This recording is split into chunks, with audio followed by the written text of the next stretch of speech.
Continuing on, Lil Rod then basically countered that and said, listen, man, I fear for my life. That's basically what he said. So let's go over that.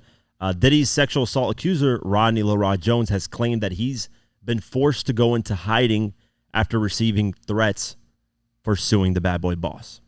So in an interview with Rolling Stone, the Love album producer broke his silence on his legal battle with Puffy and discussed his life since he accused the mogul of sexual harassment in February.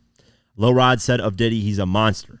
He'll do whatever it is necessary to get exactly what he wants. He doesn't take no for an answer. He told me himself, I'll smack my mama. Anybody who can say that even jokingly is a monster. He's nothing to be played with. He went on to reveal that he's keeping his location secret over concerns for his safety. There may have been too many people trying to figure out where I'm at. I moved locations, moved states. Everything is private. My mom doesn't even know where I live. It's been like that pretty much all year. Rod also claimed that his career has come to a halt since filing the $30 million lawsuit against Diddy. Because of this lawsuit, most people don't want to come near working with me for whatever reasons, whether they've been in partnership with Puffy or they want to just sit back and see what happens. He's a gatekeeper in the music industry. He further admitted to being paranoid that Diddy was going to take revenge on him. Diddy has a lot of people on his payroll in a lot of different positions. He's very connected. It made me nervous traveling, going to hotels. I asked if there's any way to remove my name. The last time I landed in LA, I knew he had connections there. I got off the plane worried. I masked my face and changed my outfits, trying to disguise myself. For sure, I was uncomfortable, paranoid, and afraid. Lil Rod will go on to thank T-Pain, who he performed with at the Hollywood Bowl in June, for standing by him during the controversy. I'm broke. I have no source of income right now. Every month, I'm trying to figure out how the bills are going to get paid. I had my phone turned off for like 24 hours, and a lot of people just sit back and watch. He added, but T-Pain is a real friend. His team worked to make sure it was safe for me to work the Hollywood Bowl. How that felt good, but there should be more artists like T-Pain having my back. In his lawsuit, Lil Rod accused Diddy of groping him, drugging him, and forcing him to solicit and have sex with male sex workers. Obviously, Diddy initially denied allegations, and his lawyer denied it and said it's basically a plea, which we talked about a little bit earlier, about Diddy trying to dismiss the lawsuit.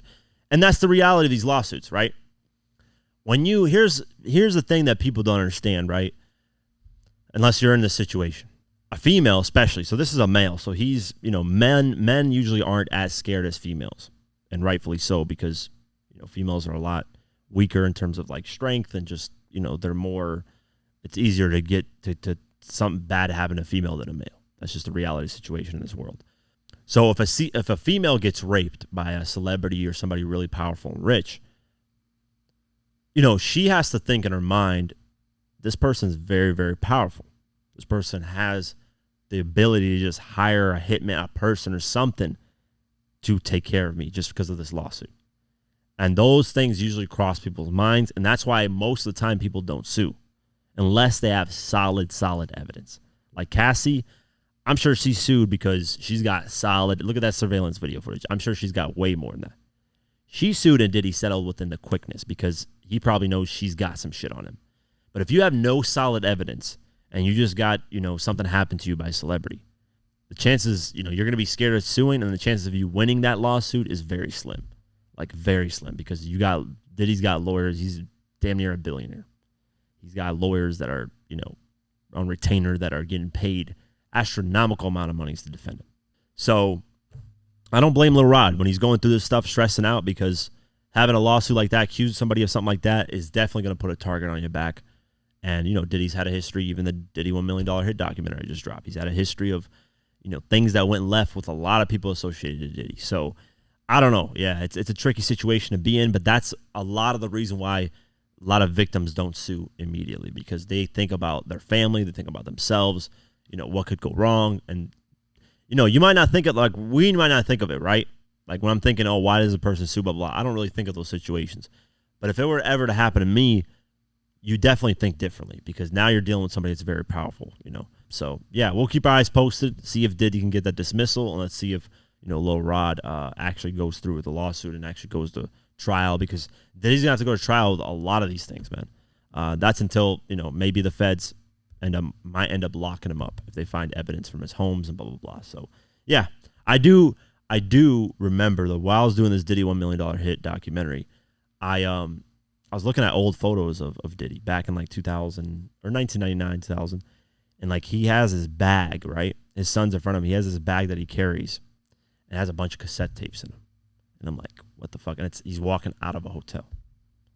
That was very weird because one of the lawsuits said that he would have these, it might have been Cassie's lawsuits, but he would have these cassette tapes that they would put in bags and they would just take him to Diddy or whatever. And Diddy would say, don't look at them. They're private, blah, blah, blah. So that's a weird photo. And I have that photo. I saved it because I was like, this is an interesting photo just because it's very weird, to have who walks around with like a bag full of cassette tapes back in 1999 or wherever, 2000, whatever year it was. That was a weird photo. But yeah, I'm just saying, anyways, we'll keep our eyes posted and see what happens moving forward.